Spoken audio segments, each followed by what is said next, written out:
Office کے باہر لگایا گیا ہے جہاں پر ڈاکٹر حضرات موجود ہیں. کسی طرح کی کوئی اگر چھوٹی موٹی علالت ہو تو اس کے لیے علاج کے لیے آپ دوائیاں حاصل کر سکتے ہیں وہاں سے. اب اس کے بعد میں اپنے اس اجلاس کے سب سے آخری خطیب شیخ جلال الدین قاسمی حفظہ اللہ کو دعوت دیتا ہوں کہ آپ تشریف لائیں. اور بہت ہی اہم اور حساس موضوع ہے فتنہ ارتداد، اس موضوع پر خطاب کریں. جلال الدین قاسمی ایک نام نہیں ہے، ایک برانڈ ہے، اور کسی برانڈ کا تعارف کرانا اس برانڈ کی توہین ہوتی ہے. برانڈ اپنی پہچان اپنے آپ میں خود ہوتا ہے، اس کو کسی تعارف کی، کسی تعریف کی ضرورت نہیں ہوتی ہے.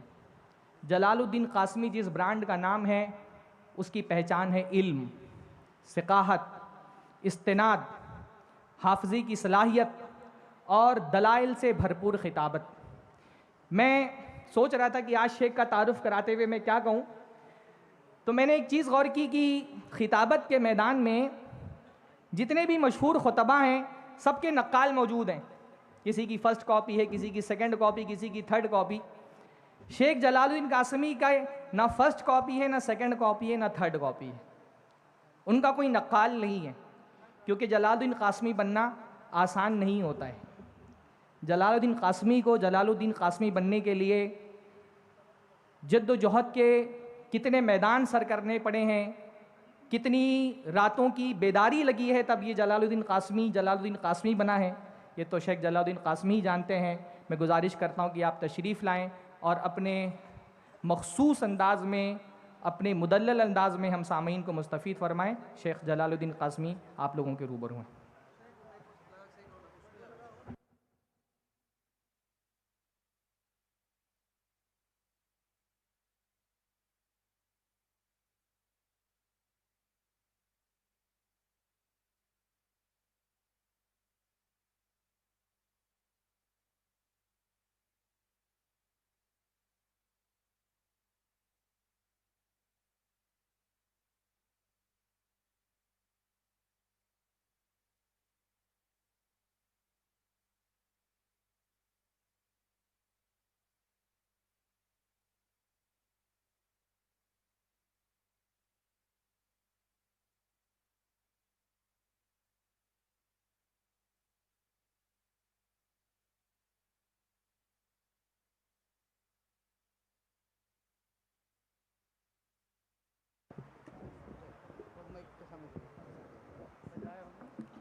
السلام علیکم ورحمۃ اللہ وبرکاتہ. شروع کیا جائے؟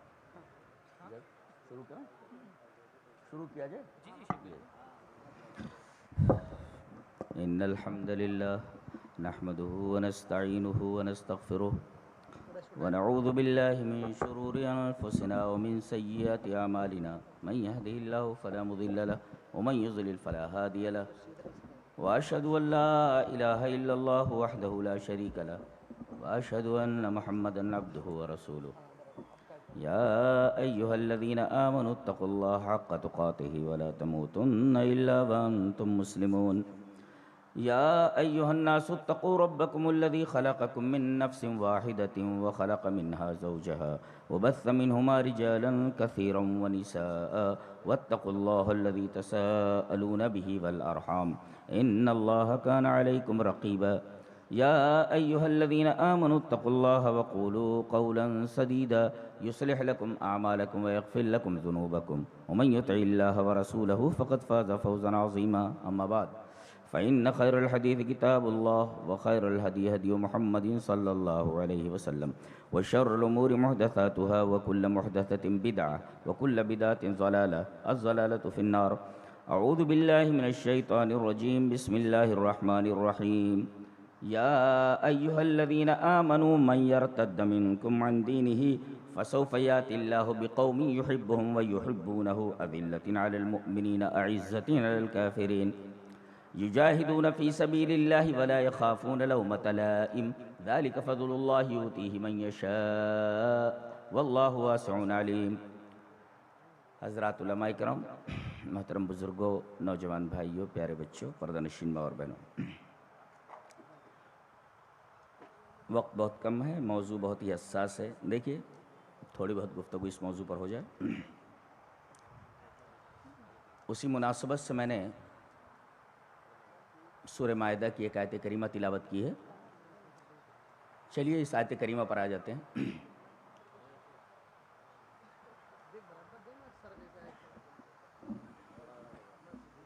اے ایمان والو،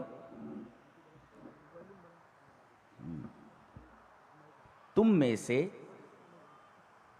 جو اپنے دین سے پھر جائے. اسی کا نام ارتداد ہے. ارتداد کہتے ہیں الخروج عن الاسلام الی الکفر. آدمی مسلم تھا، دائرے اسلام سے نکل کر کفر کے دائرے میں پہنچ گیا. دیٹ از کالڈ ارتداد. من یرتد منکم عن دینہ، اس کو کہتے ہیں ارتداد.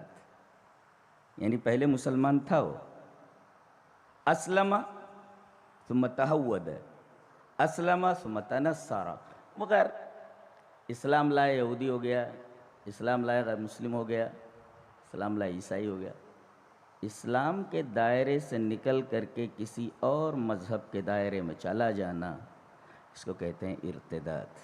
کہتے ہیں من یرتد منکم عن دینہ. بڑی عجیب و غریب آیت ہے. میں قرآن حکیم کا طالب علم ہوں. آپ کی توجہ اس نقطے کی طرف مبذول کرانا چاہتا ہوں. آگے جو ٹکڑا ہے، اگلا ٹکڑا، تم میں سے جو کوئی اپنے دین سے پھر جائے، فَسَوْفَ يَأْتِ اللَّهُ بِقَوْمٍ، اللہ ایک قوم لے آئے گا. سمجھ میں آیا؟ تم میں سے ایک نکلا تو پورا گروہ دائرہ اسلام میں ہم داخل کر دیتے ہیں. تو ہم کو گھبرانے کی کیا ضرورت ہے؟ اللہ کا یہ وعدہ ہے کہ کوئی ایک اگر دائرہ اسلام سے نکلتا ہے تو اس کو ہم ریپلیس کرتے ہیں، اس کی جگہ پر ہم پورا ایک گروہ دائرہ اسلام میں داخل کر دیتے ہیں. تو ہمیں ٹینشن لینے کی ضرورت ہی کیا ہے؟ اس میں تسلی دی گئی ہے، دلاسا دیا گیا ہے کہ اگر کوئی مرتد ہو جائے، لڑکی یا لڑکا، ہم کو کنفیوزڈ ہونے کی ضرورت نہیں، ٹینشن لینے کی ضرورت نہیں، پریشان ہونے کی ضرورت نہیں. ارے وہ دائرہ اسلام سے نکل گیا، کافر ہو گیا. اللہ نے فرمایا جو آدمی اپنے دین سے نکل جائے وہ نہ اللہ کا کچھ بگاڑتا ہے، نہ اس کے رسول کا، نہ دین اسلام کا. بگاڑتا ہے تو خود اپنا. اور اہل اسلام سے کہا گیا کہ جو لوگ دین کے اوپر جمے ہوئے ہیں ان کو تسلی دی گئی کہ ایسے لوگ جو دائرہ اسلام سے نکل گئے، ان کے پیچھے اپنی انرجی ضائع کرنے کا کوئی فائدہ نہیں ہے، بلکہ خوش ہو جاؤ کہ ایک گیا تو 10 آ رہے ہیں. فَسَوْفَ يَأْتِ اللَّهُ بِقَوْمٍ، تم میں سے کوئی گیا تو قوم آ گئی.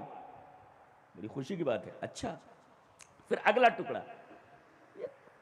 قرآن حکیم اسی عجیب و غریب کتاب ہے. اللہ، اب آگے سبب بتایا جا رہا ہے کہ آدمی دین اسلام سے نکلتا کیوں ہے. What is the reason of it؟ اس کا سبب کیا ہے کہ آدمی دین اسلام کو چھوڑ کر دوسرے دین میں چلا جاتا ہے؟ ریزن کیا ہے، وجہ کیا ہے؟ بتایا گیا چونکہ اس کے دل میں اللہ کی محبت نہیں ہوتی، دین سے محبت نہیں ہوتی. اللہ سے محبت، اس کے دین سے محبت، اور اس کے دین سے محبت اللہ سے محبت.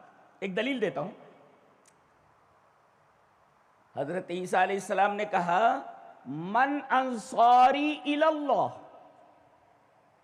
اللہ کی راہ میں میری مدد کرنے والے کون؟ من انصاری الی اللہ، میرا مددگار کون؟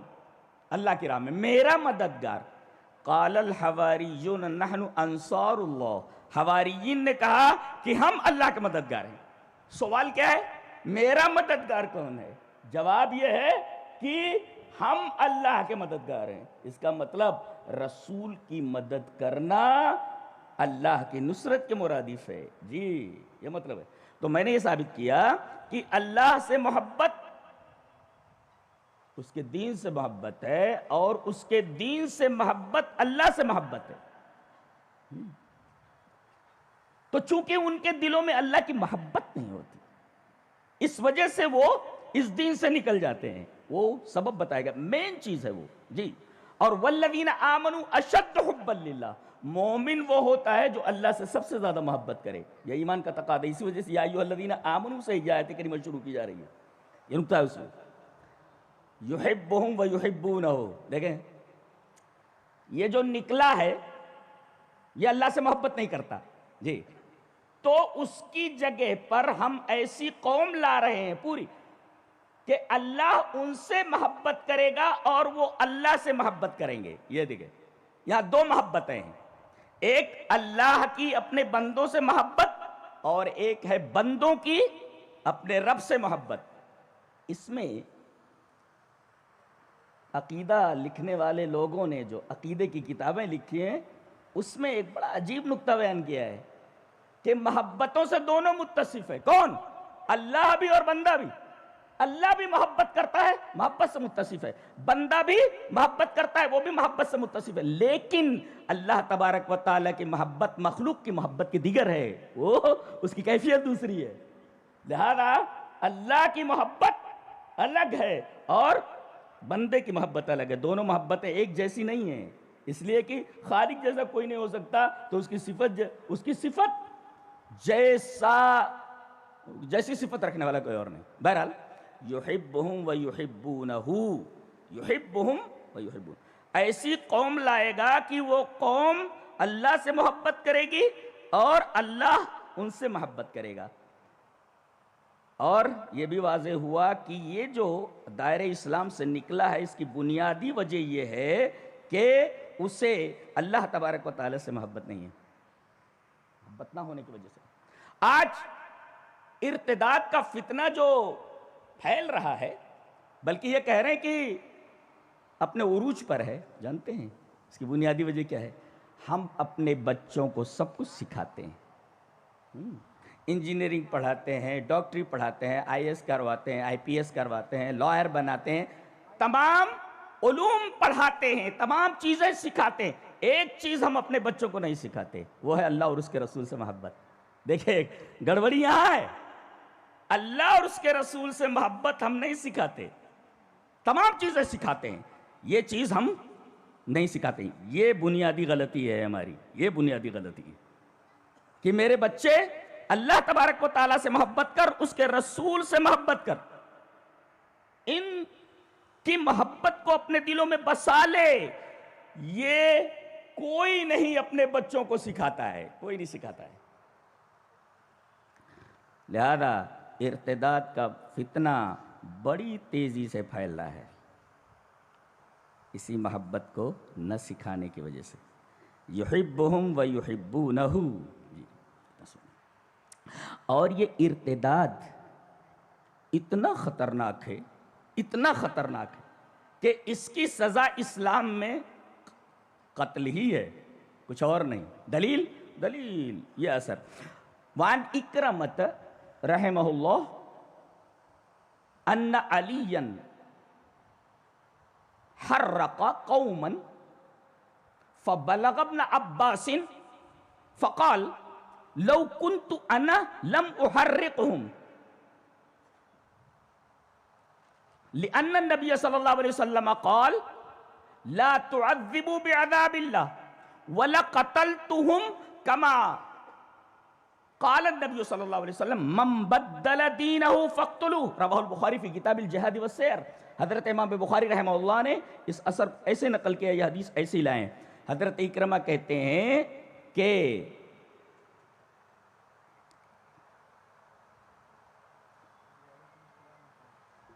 نبی کریم صلی اللہ علیہ وسلم کا ارشاد علی ہے کہ من بدل دینہ فاقتلوہ،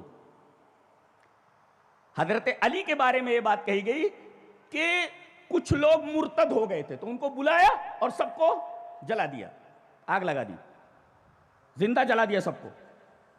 حضرت ابن عباس کو جب یہ معلوم ہوا کہ کچھ لوگ مرتد ہو گئے تھے، دین اسلام سے نکل گئے تھے، تو سب کو بلا کر کے حضرت علی نے زندہ جلا دیا۔ ابن عباس تک تب یہ بات پہنچی تو ابن عباس نے کہا لو کنت انا، اگر میں ہوتا تو لم احرقہم، میں ان کو جلاتا نہیں۔ یہاں ایک مسئلہ میں بیان کرنا چاہوں گا کہ حضرت ابن عباس رضی اللہ تعالیٰ نے فرمایا کہ انہوں نے تو جلا دیا ان کو، اگر میں ہوتا تو ان کو جلاتا نہیں۔ کیوں؟ اس لیے کہ نبی کریم صلی اللہ علیہ وسلم نے فرمایا لا تعذبوا بعذاب اللہ، اللہ تبارک و تعالیٰ کا عذاب تم نہ دو، کہ آگ میں جلانا یہ اللہ کا عذاب، اے اللہ کا حق ہے، اللہ کا عذاب کوئی اور نہیں دے سکتا۔ حضرت علی رضی اللہ تعالیٰ عنہ نے یہ جو کام کیا ہے، اگر میں ہوتا تو میں ایسا نہیں۔ دیکھ رہے ہیں کتنا ایک صحابی دوسرے صحابی کا احترام کیسا کر رہا ہے، ڈائریکٹ نہیں کہہ رہا ہے کہ بہت بڑا گناہ کیا ہے حضرت علی نے کہ انہوں نے حدیث کے خلاف یہ بات کہی ہے۔ سمجھ میں بات آ رہی ہے؟ دیکھیے یقیناً ان کا یہ عمل حضرت علی رضی اللہ تعالیٰ عنہ کا حدیث کے خلاف ہے، لیکن حضرت ابن عباس کیا فرما رہے؟ لو کنت انا، اگر میں ہوتا تو ان کو نہیں جلاتا۔ ڈائریکٹ نہیں کہہ رہے تھے، حضرت ابن عباس نے سخت غلطی کی ہے، انہوں نے خلاف سنت کام کیا، ایسا نہیں کہہ رہے ہو۔ احترام دیکھیں، ایک صحابی دوسرے صحابی کا احترام کیسا کر رہا ہے۔ آج ایک عالم دوسرے عالم کا احترام نہیں کرے گا تو عوام کیا احترام کرے گا؟ ایک عالم کا احترام نہیں کر رہا ہے، دیکھ رہے ہیں ایک غلطی ہوئی ہے ان سے، حضرت علی رضی اللہ تعالیٰ عنہ سے، لیکن حضرت ابن عباس کہہ رہے کہ اگر میں ہوتا تو نہیں میری جلا۔ یہ نہیں کہا انہوں نے، حضرت ابن عباس نے حضرت علی رضی اللہ تعالیٰ نے بہت بڑی غلطی کی ہے، بلکہ یہ کہا کہ اگر میں ہوتا تو میں ان کو نہ جلاتا۔ اچھا دلیل دے رہے ہیں کیا؟ لِأَنَّ النَّبِيَّ صلی اللہ علیہ وسلم قال لا تعذبوا بعذاب اللہ، اللہ کا عذاب تم نہ دو۔ دیکھو دلیل دے رہا ہے صحابی، دلیل کیا پیش کر رہا ہے کہ حضرت علی کا یہ عمل خلاف سنت ہے، لیکن یہ نہیں کہہ رہے کہ خلاف سنت ہے، بلکہ یہ دلیل پیش کر رہے ہیں۔ یہ نبی کریم صلی اللہ علیہ وسلم نے فرمایا لا تعذبوا بعذاب۔ ایک مسئلہ اور معلوم ہوا کہ عالم تو کیا، اگر ایک صحابی کوئی اجتہادی غلطی کرتا ہے تو دوسرا صحابی اگر اپنے پاس دلیل رکھتا ہے تو دلیل کی روشنی میں اس کے اس اجتہاد کو رد کرے، جیسا کہ حضرت ابن عباس نے حضرت علی رضی اللہ تعالیٰ عنہ کے اس فعل کو رد فرمایا۔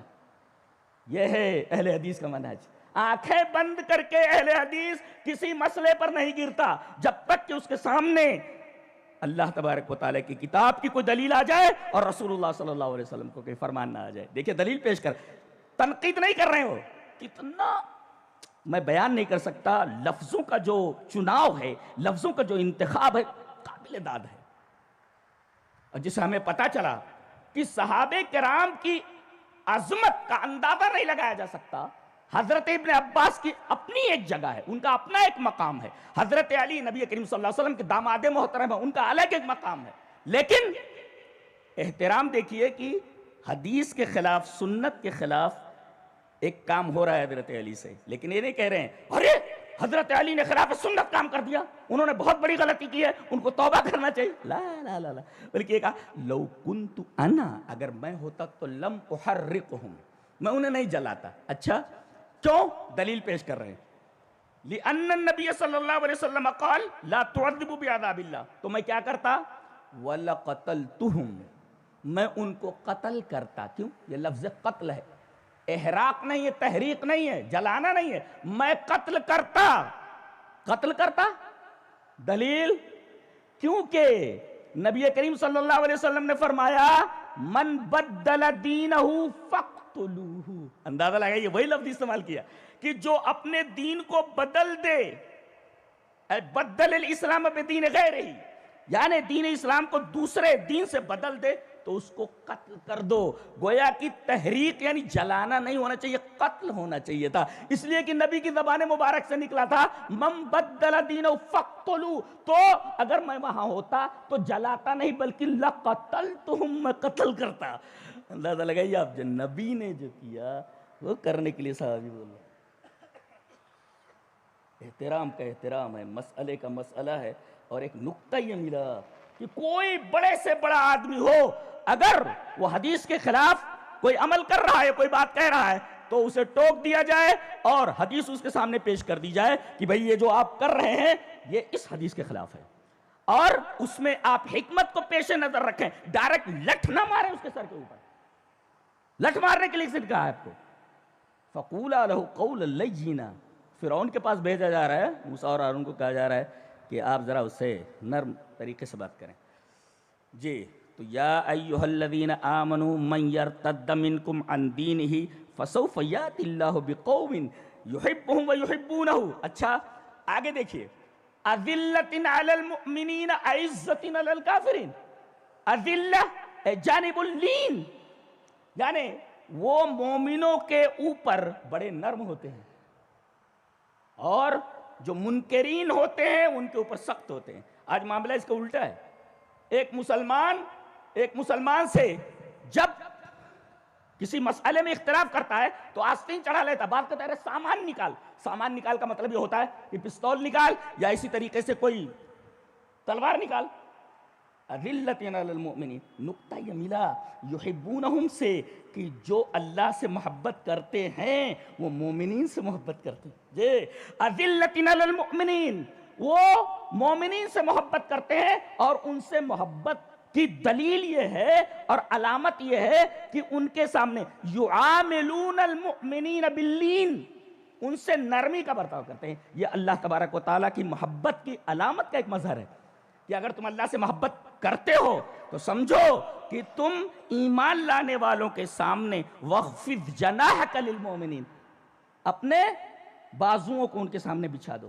یہ دیکھو یہ محبت کا تقاضا ہے. یعنی آیت کریمہ کے ایک ٹکڑے کا دوسرے ٹکڑے سے اتنا گہرا ربط ہے, پتہ نہیں آپ سمجھ رہے ہوں گے جو میں کہہ رہا ہوں. یحبونہ ویحبونہ اذلۃ علی المؤمنین, اللہ سے محبت کا تقاضا یہ ہے کہ مومنین سے محبت کی جائے, اور محبت کا مظہر یہ ہے کہ ان کے سامنے آپ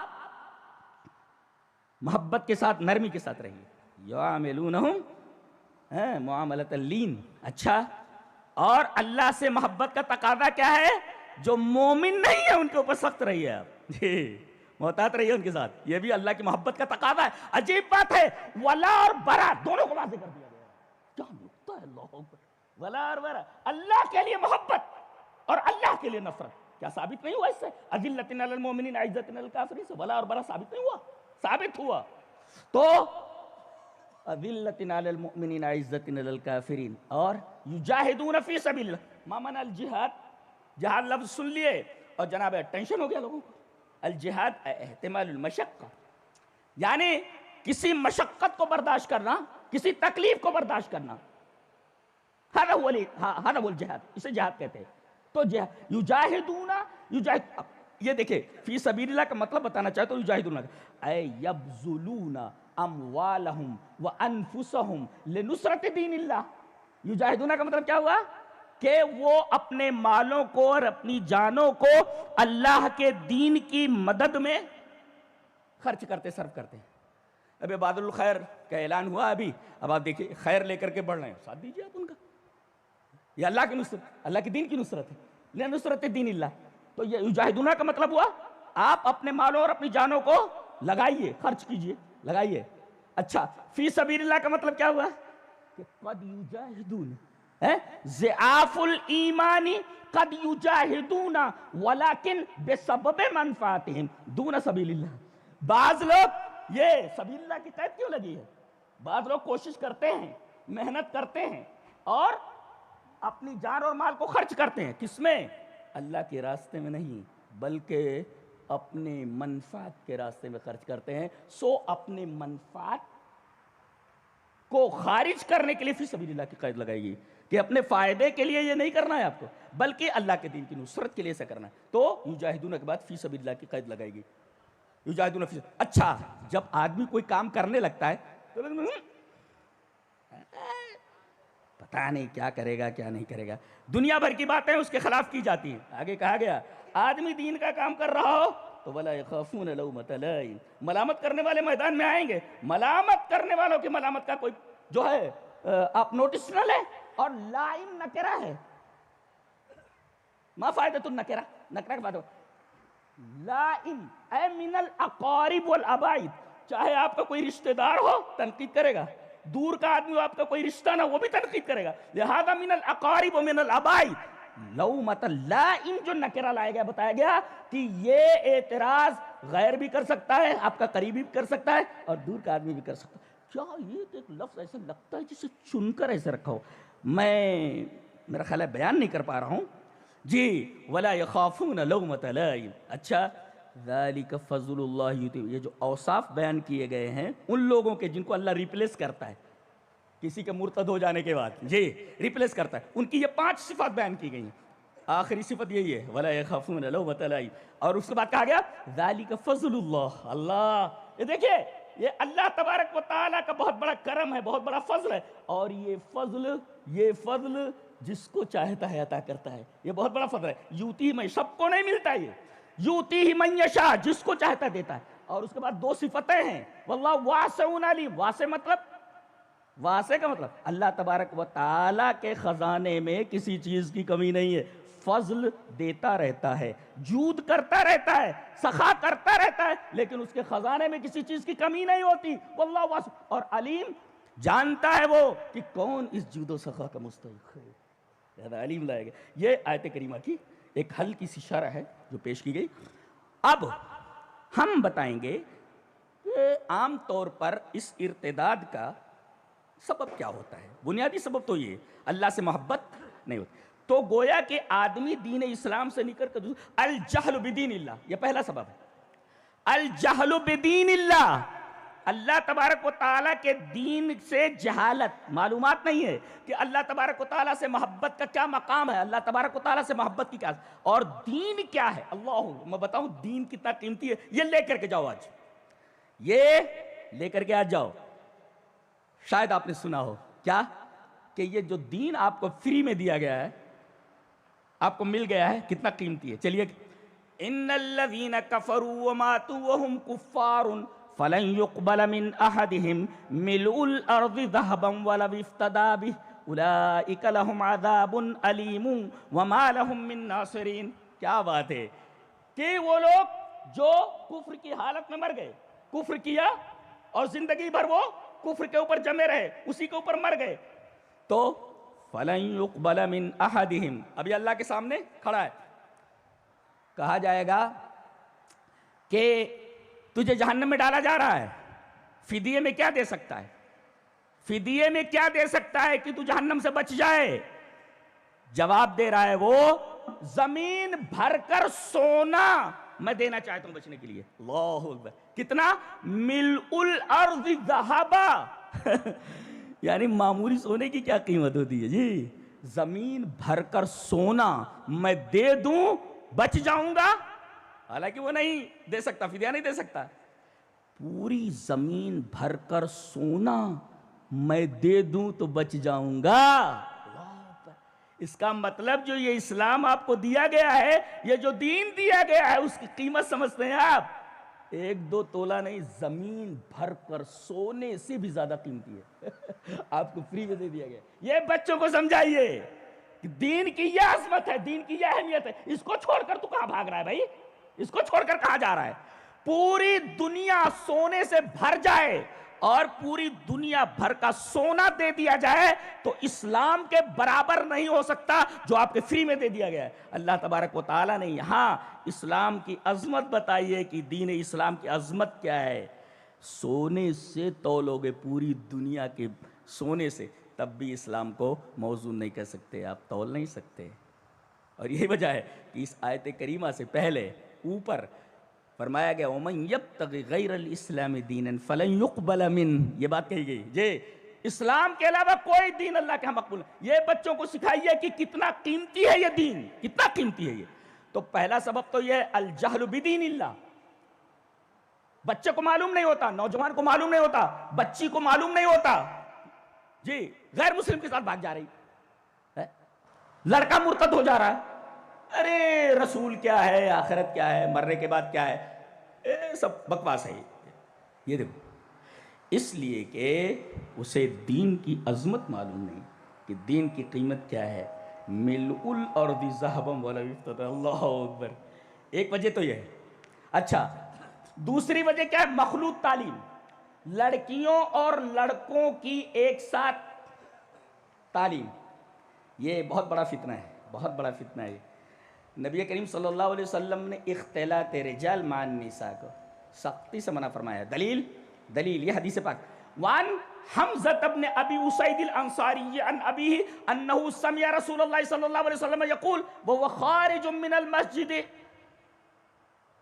فاختلط الرجال مع النساء فقال رسول اللہ صلی اللہ علیہ وسلم للنساء استاخرن فإنه ليس لكن أن تحققن الطريق عليكن بحافات الطريق فكانت المرأة تلتصق بالجدار حتى إنها لتعلق بالجدار من لصوقها به. رواه أبو داود في كتاب الأدب. ایک دفعہ نبی کریم صلی اللہ علیہ وسلم مسجد سے باہر نکلے, وہ خارج من المسجد, مسجد سے باہر نکلے تو عورتیں بھی نماز کے لیے آئی تھیں. نبی کریم صلی اللہ علیہ وسلم کے زمانے میں عورتیں مسجد میں جایا کرتی تھی نماز پڑھنے کے لیے. دیکھیے دین سے ان کا جو ربط تھا. آج تو یہ کہ اگر کوئی کہہ دے کہ بھئی عورتوں کو مسجد میں بھیجو تاکہ وہ نماز سے جڑیں, وہاں علماء دین کی باتیں بتا رہے ہیں تو دین کی باتیں سمجھیں. ارے مسجد میں جانے کی اجازت کہاں ہے عورتوں کو؟ ہم اجازت نہیں دے سکتے. ہاں بازار میں جانے کی اجازت, شاپنگ کرنے کی اجازت دے دی جائے گی. دیکھو یہاں عورتیں نماز پڑھ کر کے نکل رہی ہیں اور مرد بھی نماز پڑھ کر کے نکل رہے ہیں, جگہ کم ہے. فاختلط الرجال مع النساء, جی اختلاط ہوا, مل گئے مرد اور عورت. نبی کریم صلی اللہ علیہ وسلم نے منظر دیکھا کہ مرد اور عورت, یہ دیکھو یہ شاپنگ مال نہیں ہے جس میں مرد عورت مل گئے, نماز سے باہر نکل رہے ہیں مسجد سے اور اختلاط ہو گیا جگہ کم ہونے کی وجہ سے. نبی کریم صلی اللہ علیہ وسلم نے رک کر کے عورتوں سے کہا استاخرنا, پیچھے ہٹو, پیچھے ہٹو. پتہ یہ چلا کہ اس طریقے کی حرکت اگر ہو, مرد اور عورت مختلط ہو جائیں تو فوراً ڈانٹا جائے عورتوں کو کہ عورتیں ایک طرف ہو جائیں. اور آپ نے فرمایا کہ تم لوگ ہٹو, پیچھے ہٹو. استاخرنا, دیکھو جملہ دیکھو بڑا پیارا, ایک بہت دقیق استدلال کرنے جا رہا ہوں کہ نبی کریم صلی اللہ علیہ وسلم نے فرمایا پیچھے ہٹو. فإن, غور سے دیکھیں علماء کی جناب میں ایک بہت ہی پیارا نکتہ, بہت ہی حسین نکتہ, کہ آپ نے فرمایا استاخرنا, اے عورتوں پیچھے ہٹو. فإنه ليس لكن أن تحققن الطريق, تمہارے لیے یہ قطعاً جائز نہیں کہ تم راستے کے بیچ سے چلو. یہاں راستے کے بیچ کے لیے, وسط کے لیے لفظ حق استعمال کیا گیا ہے. تو حق کا مطلب یہ ہوتا ہے جو افراط اور تفریط سے پاک ہو, اس کو حق بولتے ہیں. ان تحققن الطریق, نہ ادھر نہ ادھر, بیچ سے نہ چلو. اس کا مطلب حق جو ہوتا ہے وسط ہوتا ہے, اور ہم امت وسط ہیں اور امت حق ہیں. جی, اور نبی کریم صلی اللہ علیہ وسلم پر جو چیز نازل کی گئی بما نزل علی محمد وهو الحق, دیکھیے آپ نے فرمایا پیچھے ہٹو, تمہارے لیے یہ جائز نہیں ہے کہ تم راستے کے بیچ میں چلو. بیچ کے لیے کون سا لفظ استعمال کیا گیا ہے؟ بہت عجیب و غریب لفظ ہے. فلیس لکن ان تحققن الطریق, یعنی حق جو ہوتا ہے بالکل وسط ہوتا ہے. جی سمجھ میں آیا؟ ہاں, فلیس لکن ان تحققن الطریق, تو کہاں سے چلنا؟ بیچ سے نہیں چلنا. تو علیکن بحافات الطریق, وہ کنارے سے چلو. اس کا مطلب مرد عورت ندی کے دو پارٹ ہیں, آپس میں کبھی نہیں مل سکتے, اس لیے کہ حافہ کہا گیا. حافہ کسے کہتے ہیں؟ تالاب کے کنارے کو. تو تمہارا کنارہ دوسرا ہے, ہمارا کنارہ دوسرا ہے. مرد عورت ندی کے دو پارٹ ہیں, دو کنارے ہیں, آپس میں کبھی نہیں مل سکتے. یہ کیسے ملے؟ یہ فاختلط الرجال مع النساء, عورتیں کیسے ملی؟ نبی کریم صلی اللہ علیہ وسلم نے مسجد سے نکلنے والے مردوں اور عورتوں کو تعریف فرمائی. نہیں مل سکتے. تم مخلوط تعلیم کیسے جائز قرار دے سکتے ہو؟ لہذا ایسے اقدامات بہت ہی مستحسن ہیں کہ ایسا کالج ہو جہاں لڑکیوں کی الگ تعلیم ہوتی ہو پردے کے ساتھ اور مردوں کی الگ تعلیم ہوتی. یہ اختلاط مرد و زن, یہ در حقیقت ارتداد کا بہت بڑا سبب ہے, بہت بڑا سبب ہے یہ. جی یہ دوسرا سبب ہوا. اور تیسرا سبب بے حیائی کا شیوع, پھیلنا, اس کا بے حیائی کا پھیلنا. اللہ تبارک و تعالیٰ نے سورہ نور کے اندر ارشاد فرمایا کہ ان الذین یحبون ان تشیع الفاحشۃ فی الذین آمنوا لہم عذاب علیم فی الدنیا وفی الآخرہ. اللہ اکبر. جو لوگ مسلم معاشرے میں فاحشہ بے حیائی کو پسند کرتے ہیں, اچھا سمجھتے ہیں, دیکھو کرنے کی بات نہیں کہیے, پسند کرتے ہیں. کرنا تو دور کی بات ہے, اگر کوئی مسلم معاشرے میں فاحشہ کو, بدکاری کو اور بے حیائی کو پسند کرتا ہے تو اس کے لیے دنیا میں بھی عذاب ہے اور آخرت میں عذاب ہے. کتنے لوگ ہیں فلموں میں کام کرنے والے, ڈراموں میں کام کرنے والے, آخر عمر کے اندر ان کی حالتیں دیکھو, نہ ان کے بیٹے ان کو پوچھتے ہیں, نہ ان کی بیٹیاں ان سے ملنے کے لیے آتی ہیں, تنہا بیچارہ روتا رہتا ہے اپنی قسمت کو. آپ دیکھیں کہ بے حیائی پھیلانے والوں کا انجام دنیا میں کیا ہے, اولئک لہم عذاب علیم فی الدنیا, دنیا میں ان کو عذاب دیا جاتا ہے. تو بے حیائی کا جو شویو ہے اس کو روکا جائے. جی, بے حیائی نہ پھیلنے دے. جہاں بھی کہیں معاشرے کے اندر بے حیائی پھیلتی نظر آئے قدغن لگائیں اس پر. جی, کرنا تو دور کی بات ہے, پھیلانا تو دور کی بات, پسند نہیں کر سکتے آپ کہ پھیلے. ان الذین یحبون ان تشیع الفاحشۃ فی الذین آمنوا لہم عذاب علیم فی الدنیا. تو ایک تو ہے مخلوط تعلیم اور دوسرے ہے دین سے جہالت, دین سے جہالت, اور تیسرے ہے بے حیائی کا شیوع, بے حیائی کے پھیلنا.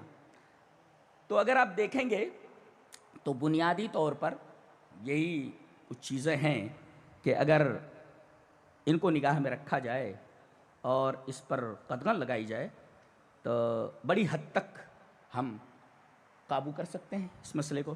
ایک اعتراض ایک صاحب کر رہے تھے, پوچھنے لگے کہ بھئی اسلام تو بہت ہی تنگ نظر ہے. میں نے کہا کیا بھئی اسلام بڑا تنگ نظر ہے؟ کہا اسلام کی تنگ نظری دیکھ کر کے میں اسلام سے نکل آیا ہوں. ارے بھئی ذرا بتائیے جناب والا کہ اسلام کیا تنگ نظر ہے, اسلام نے کیا تنگ نظری دکھائی ہے؟ کہنے لگے کہ قرآن میں ہے لا اکراہ فی الدین, دین میں کوئی زور زبردستی نہیں ہے. تو اگر کوئی آدمی دین سے نکل جا رہا ہے تو آپ کیوں چلا رہے ہیں بھائی, نکلنے دیجئے نا. اگر آپ اسے قتل کرنے کی بات کر رہے ہیں جو دین اسلام سے نکل گیا, تو ضمیر کی آزادی اور آزادی رائے کا کیا مقام رہ جاتا ہے اور کیا حیثیت رہ جاتی ہے؟ گویا کہ وہ یہ کہنا چاہ رہا ہے کہ اس میں آزادی ضمیر چھن جاتی ہے, یہ کہنا چاہ رہا ہے وہ. جواب اس کا یہ ہے کہ یہاں جو لا اکراہ فی الدین کا مطلب ہے وہ تم نے غلط لیا ہے. لا اکراہ فی الدین کا مطلب یہ ہے کہ زبردستی مار کوٹ کر کے کسی کو اسلام میں داخل نہیں کیا جا سکتا. یہ مطلب ہے کہ مار مار کر کے کسی کو زبردستی کچھ کہلوایا جائے یا زبردستی اسلام میں داخل کیا جائے, یہ مطلب ہے اس کا. اور ارتداد کا مطلب دوسرا ہے. ارتداد کا مطلب یہ کہ یہ آدمی اپنی مرضی سے اسلام لایا ہے اور پھر اس کے بعد یہ اسلام سے نکل رہا ہے. تو بھائی ایک دو باتوں کو آپس میں ملا کیوں رہے ہو؟ یہ چکمہ دیتے ہیں یہ لوگ. اسلام پر اعتراض کرنے والوں کے اعتراضات کی حیثیت یہی ہے, چکمہ دینے والی حیثیت.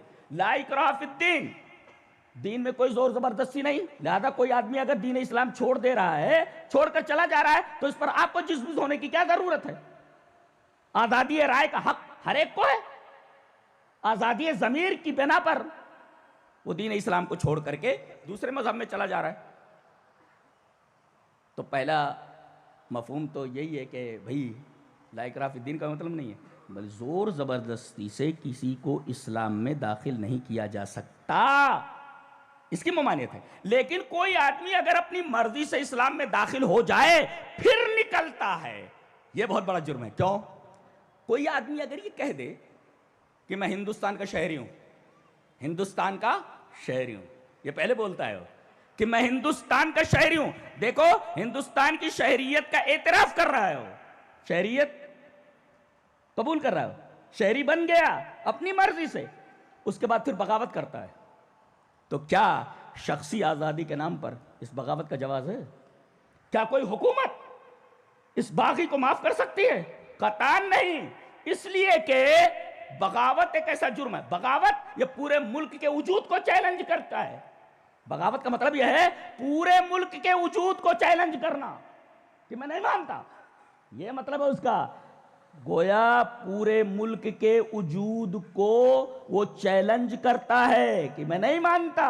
ایسے ہی کوئی آدمی اسلام میں داخل ہو جانے کے بعد اسلام سے باہر آئے تو اسلام کے وجود کو چیلنج کرتا ہے. وہ اسلام کے وجود کو چیلنج کرتا ہے. یہ یہاں شخصی آزادی نہیں دیکھی جاتی، یہ اسلام کے وجود کو. اور جیسے وہ آدمی بغاوت کے ذریعے پورے ملک کے لیے خطرہ بن سکتا ہے، ایسے ہی یہ آدمی اسلام سے نکل کر اسلام جیسے عظیم الشان مذہب کے لیے خطرہ بن سکتا ہے. جی تو جیسے بغاوت قابل معافی نہیں، ارتداد قابل معافی نہیں. لہذا نبی کریم صلی اللہ علیہ وسلم نے سچ فرمایا کہ آپ سے زیادہ سچا بولنے والا کون؟ من بدل دینہ فاقتلوہ. جی جو اپنا دین بدل دے اس کو قتل کرو. اس لیے کہ بالکل فطرت کے مطابق ہے، بالکل فطرت کے مطابق ہے، زبردستی داخل نہیں کیا جا رہا. لہذا شخصی آزادی کا حوالہ دے کر کے آپ بغاوت نہیں کر سکتے. باغی کو چھوڑا نہیں جاتا، ڈائریکٹ اس کے لیے پھانسی ہے. اس لیے کہ پورے ملک کے وجود کے لیے خطرہ بن جا رہا. یہ مرتد جو ہے پورے دین اسلام کے لیے خطرہ بن رہا ہے. جی جی چلیے وآخر دعوانا الحمدللہ رب العالمین.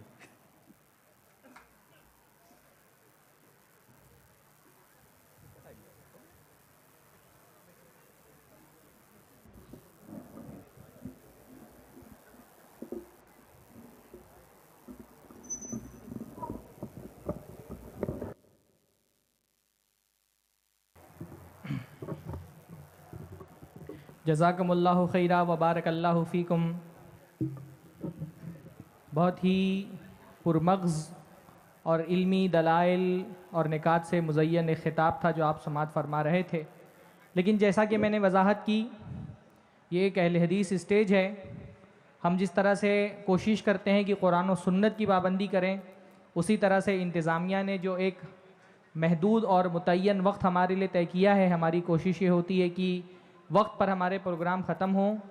اور جو ہماری ایک شبیہ اور امیج انتظامیہ میں بنی ہوئی ہے، ملک کے دستور اور قوانین اور انتظامیہ کی طرف سے طے کیے گئے حدود کو ماننے کی، وہ شبیہ متاثر نہ ہو. میں شیخ کا بہت بہت شکر گزار ہوں کہ شیخ نے مرکز باذل الخیر کی اس دعوت کو قبول کیا اور اپنے قیمتی خطاب سے ہم سامعین کو مستفید فرمایا. میں خصوصی طور پہ مرکز باذل الخیر کے جو رضاکاران ہیں، والنٹیئرز ہیں، اتنا بڑا پروگرام ان کے کنٹریبیوشن کے بغیر ہو نہیں سکتا تھا. اور آپ یہ دیکھ رہے ہیں کہ ہر رضاکار کو جس کام پر جہاں لگایا گیا ہے پوری مستعدی کے ساتھ لگا ہوا ہے. یہ تمام رضاکاران، ان کا اصل اجر تو اللہ تعالیٰ دینے والا ہے، لیکن اللہ کے نبی نے فرمایا جو لوگوں کو شکر ادا نہیں کرتا وہ اللہ کا بھی شکر گزار نہیں ہو سکتا. میں تمام رضاکاران کا، چھوٹے بڑے تمام ان افراد کا شکریہ ادا کرتا ہوں جو اس مجلس کو کامیاب بنانے میں جنہوں نے ہر ممکن تعاون کیا ہے. وہ افراد جنہوں نے اس مجلس کے قیام کے لیے مالی تعاون کیا، ان کا بھی شکر گزار ہوں مرکز باذل الخیر کی طرف سے، شیخ ارشد نوری کی طرف سے. اور ان تمام احباب کا بھی شکر گزار ہوں جنہوں نے پروگرام کا اعلان نشر کیا، کسی بھی طرح سے اس پروگرام کی جسمانی مالی معاونت فرمائی ہے. پولیس محکمہ کے جو افراد اپنی ڈیوٹی پر تعینات ہیں اور اس پروگرام کو کامیاب بنانے میں ان کا بھی بڑا اہم رول ہے. پولیس محکمہ کے ان ذمہ داران کا اور ڈیوٹی پر افراد جو ہمارے پولیس محکمہ کے لوگ ہیں، ان کا بھی میں بہت خصوصی دل سے شیخ ارشد نوری مدنی حفظہ اللہ کی طرف سے شکریہ ادا کرتا ہوں.